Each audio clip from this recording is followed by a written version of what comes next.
fun fact, or whatever you want to call it. FF, my 2 cents, a little this, a little that, a little bit of this, a little bit of that. Started with a kiss, now we're up to bat. Those are probably the wrong words. Anyway, I'm going to read Children of Light, Chapter 7. It's a little bit longer than the last one. And can you see my hummingbirds on my shirt? Hummingbirds. That's the name of one of my other books, Hummingbird Secrets, but I'm going to be reading, this is number 98, it's Chapter 7 of Children of Light, and here we go. Put my reading glasses on, and go, go, go.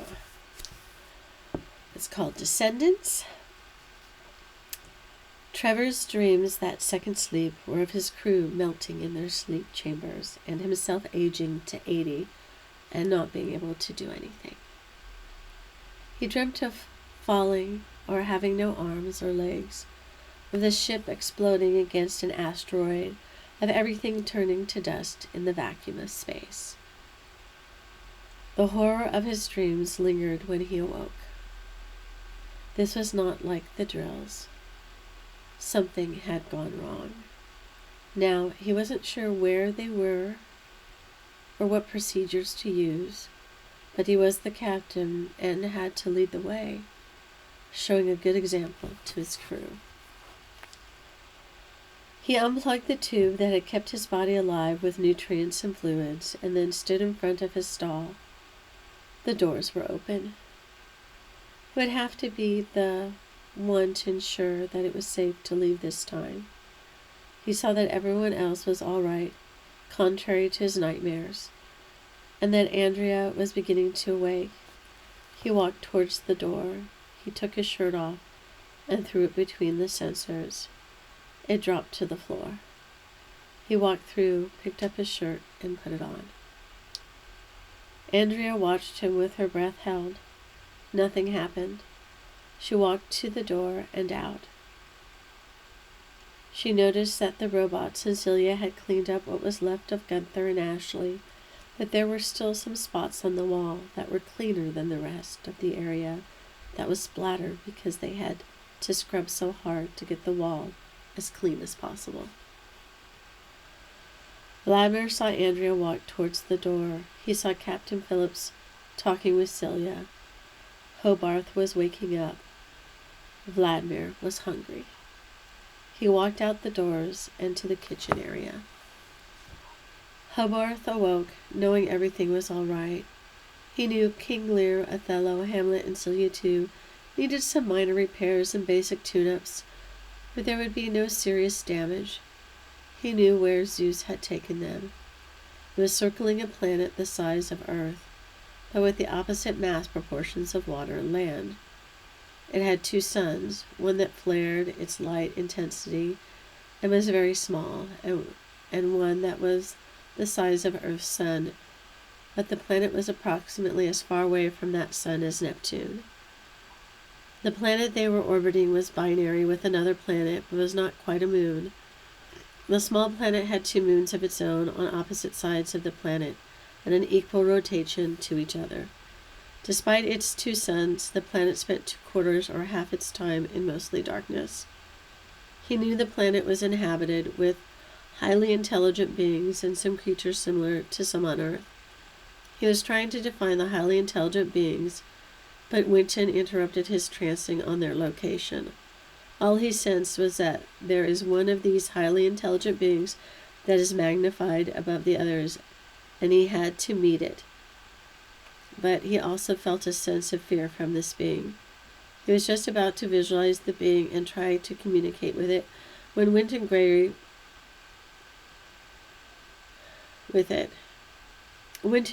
was a nice guy, but he had rotten timing. "Are you all right? I thought perhaps something had malfunctioned again." "No, Winton, I was trancing." "Oh, I forgot, you're a telepath or empath, right?" "I actually have the ability for both, but I mainly use my telepathy because empathizing can be painful at times." "Well, I'm famished. I'm heading for the kitchen."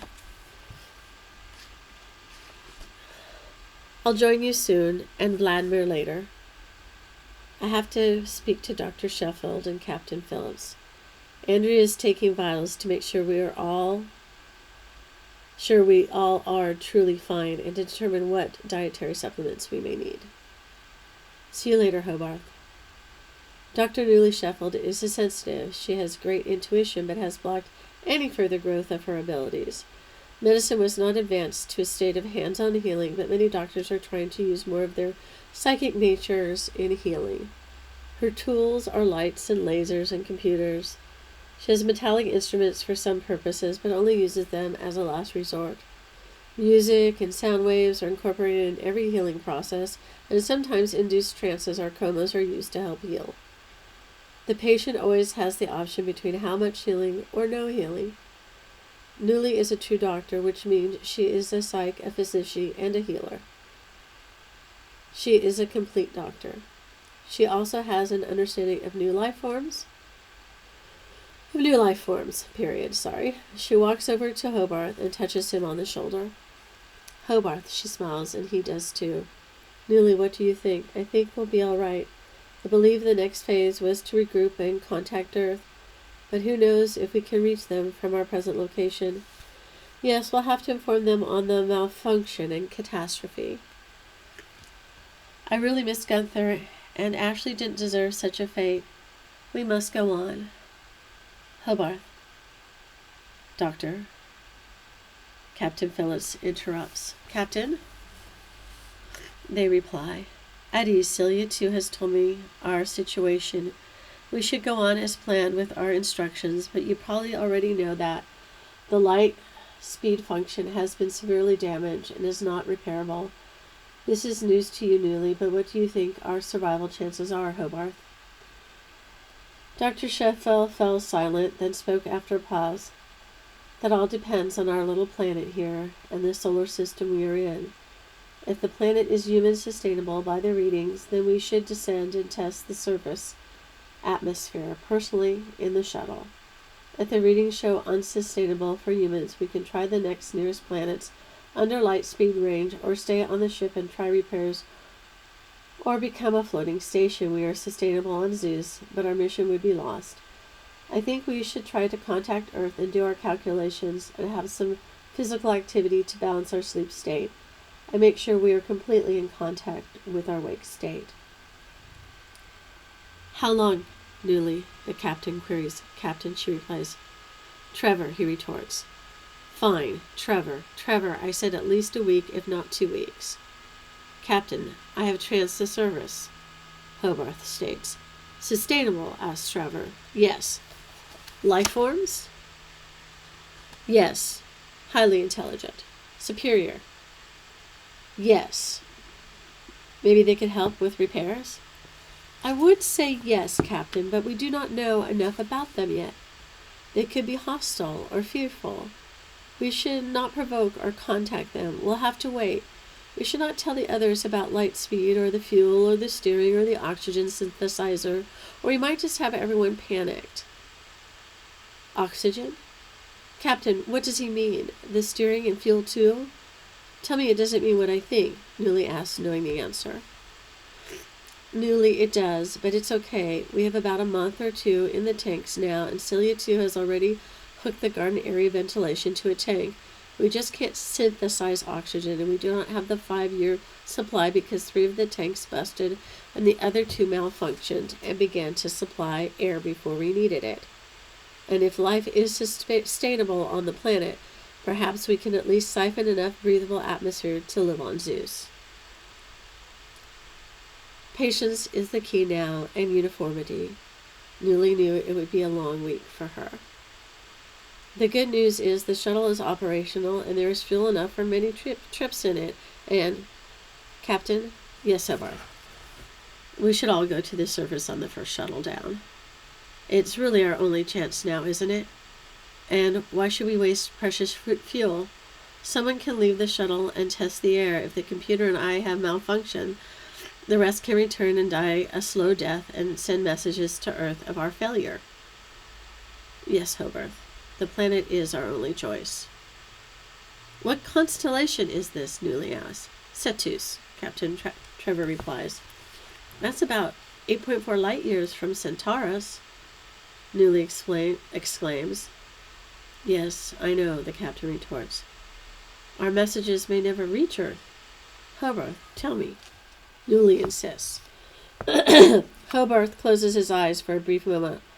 All I know is that our first message will be received as we live. After that, I foresee no other messages being sent. Does that mean? No, not necessarily. It can mean many things. I just don't know. My skills are rusty and tired and hungry. Let's all eat then, Captain Trevor says.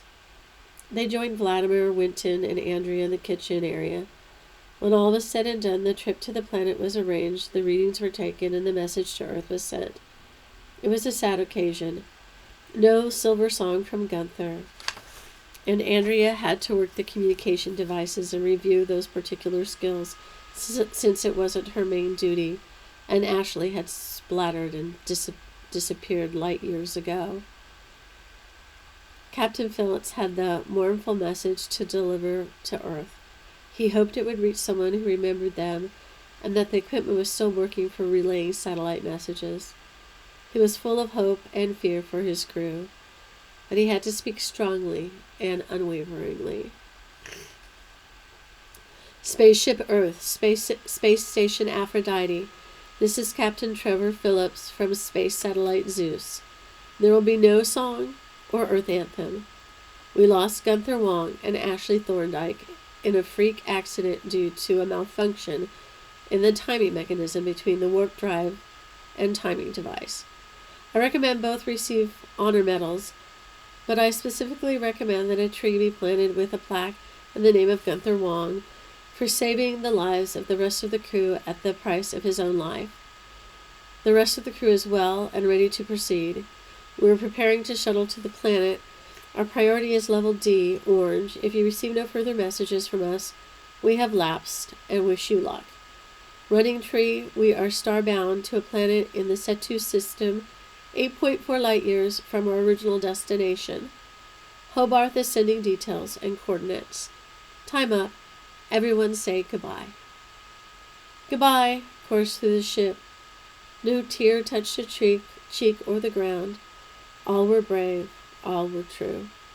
All had prepared themselves for the worst and almost cheerily faced their fate.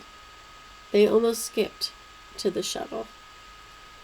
Celia too, King Lear, Othello, and Hamlet stayed aboard the Zeus to make repairs, take any messages from Earth or Aphrodite, keep in touch with the crew on SETI, and record information. The shuttle trip went smoothly without a hitch. They landed on sand dunes near a lush area. There's too much input. I can't single out one voice very easily. I'll try. Hobarth is confused by the sounds he hears which no one else can hear. By the time they reach the lush area, he passes out from exhaustion. Their air is breathable, but a bit thin for the space-weary travelers. This sand is flakes of white and pink. The pink is very light and shiny. The white is more granular flakes that have a white and black side. The white grains are hot to the touch, whereas the pink are cool. Dr. Ambrosini turns off his recording mechanism and bends towards the flaky terrain and says, Zounds! It is a lot longer to the area of growth and shade than I thought, and I'm really out of shape. The air is thinner than we are used to, and our systems need some time to adjust to this and the slightly heavier gravitational pull. You're not out of shape, Vladimir. You'll probably adjust faster than any of us. Hobarth, are you okay?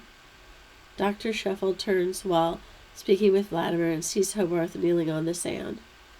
He slowly raises his head, which is pulsating red with sweat dripping from his nose, and says, The voices. They're beautiful, confusing, musical laughter, fear. I can't block them out. They're overpowering. So many. Drained. So hot. So cold. Hobarth grabs one of the pink flakes and smashes it on his head. A drop of water beads from the inside, and Hobarth licks it, and then throws the pot on the ground. He bolts up, seemingly refreshed, but still confused. "I want to dance," he says, and he skips for a time, then collapses. Dr. Shuffler requests that Winton and Vladimir assist Hobarth the rest of the way. Or the rest of the distance, turning a page, to the green oasis up ahead. Everyone follows Hobarth's example of smashing one of the pink crystalline pods, allowing the drop of water to fall in their mouths. The drop isn't really water. The aroma of the liquid is very sweet, but tastes fresher and lighter than water, and is more satisfying than any liquid they have ever let touch their lips. The liquid spreads through their bodies, starting from their inner center, and reaches out and tingles their pores. Dr. Sheffield feels she is glowing. Her femininity is breaking her professional surface. She feels soft and beautiful. When the tired and bedraggled crew arrives at the... My sleep mode went on. Hold on. When the tired and bedraggled crew arrives at the soft vegetation area, the green area is much larger than they first thought. The area extends as far as the crew can see, and there are mountains far ahead that appear to have ice on them. Trevor decides to set up camp at the edge of the lush area in order that the weary crew may get their bearings and analyze life forms. An insurmountable strain is swept from his brow. The situation is survivable. He knows that now. They would all survive as long as the creatures Hobarth was having problems contacting are friendly and allow them to stay, or perhaps even help them to live or leave. Winton, Vladimir, construct the tents. Andrea, communicate back to Zeus and inform Celia of our progress and learn of the progress of the repairs on Zeus. Hobarth is unconscious, and Newly is administering to him. Trevor decides to scout the area and wonders about their future.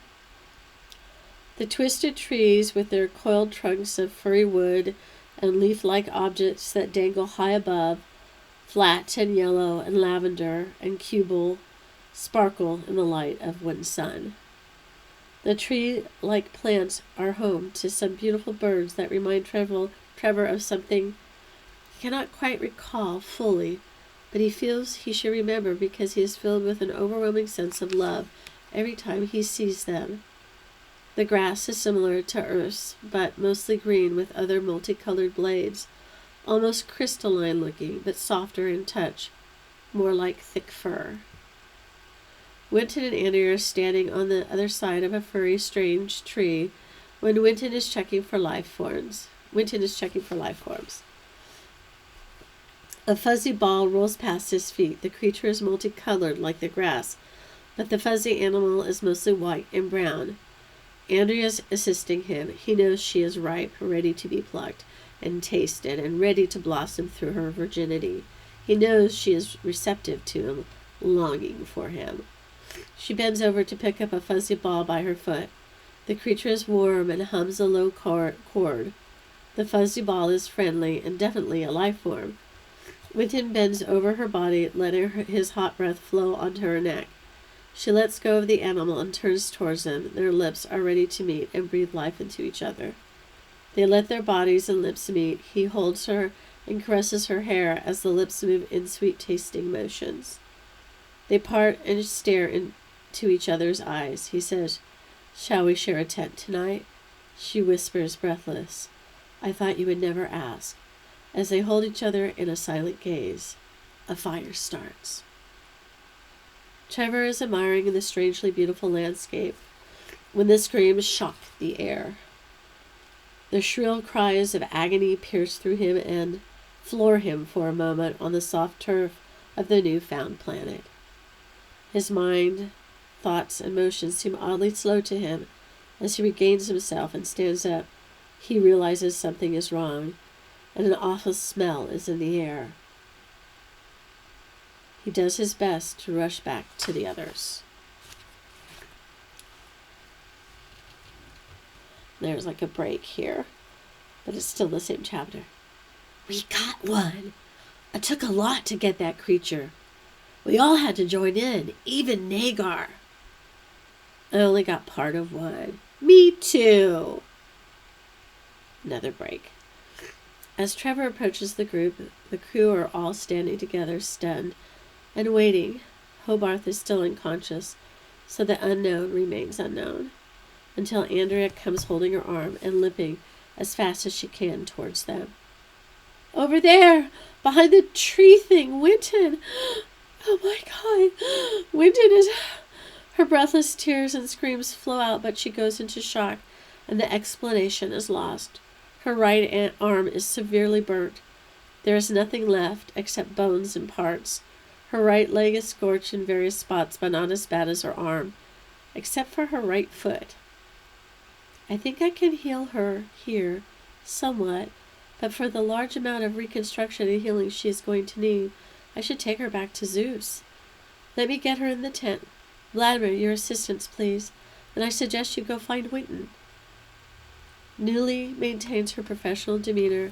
She has seen worse in her days on Earth, especially those who had ventured into unsafe radiated zones. Trevor takes his crew, and Hobarth is revived. Trevor takes his cue, and Hobarth is revived. Andrea is screaming. Trevor takes his cue, and Hobarth is revived by Andrea's screaming. The two men leave the encampment together, and Hobarth brings his glider weapon, which adjusts to the need of its user. The glider weapon is partially computerized. They go behind the funny, twisted, furry, tree-like object Andrea had pointed at. It is a distance from the camp, but not too far. The two men do not speak as they approach the tree. As they move around the tree, a fur ball darts by, which makes them jump and hold their breath. But then Hobarth and Trevor breathe and relax as the humming fur ball travels on. Then Trevor sees the scorch marks and bits of burnt flesh on the ground behind the tree. What is left of Winton? The ground is scorched here and there around the tree. There's nothing to fight. There's nothing to bring back. What has done this, and why? Hobarth has some ideas, but the light is fading. It is time to return to camp, eat, sleep, and hopefully wake. But that light only fades, and the sky does not grow completely dark. In the morning, the smell of fresh tea, potatoes, and eggs wakes Hobarth. He has slept with Trevor, who has tossed and turned all night, imagining his crew's fate. They have slept in twos. Vladimir was the odd man out. He slept alone. Only 5 remain of the 8-man crew that left the moon light years ago. Vladimir woke early and had started the morning meal. He hands dried fruit to everyone as they come from their tents. Andrea is herself again. Her arm is bandaged with white gauze, with a silver thermal cover around the gauze. Her leg is wrapped, and she has a thermal cover on her foot. Andrea has hobbled out of her tent with a stick Vladimir had found for her. The stick is furry and soft to the touch, like foam, but is firm enough to hold her weight amazingly well. Newly follows her and looks haggard, as the remaining crew of Zeus sits around eating. Hobarth begins the conversation. It was a creature of light, or flame, wasn't it, Andrea? I believe so, but we were lost in each other. We didn't notice it until it was too late.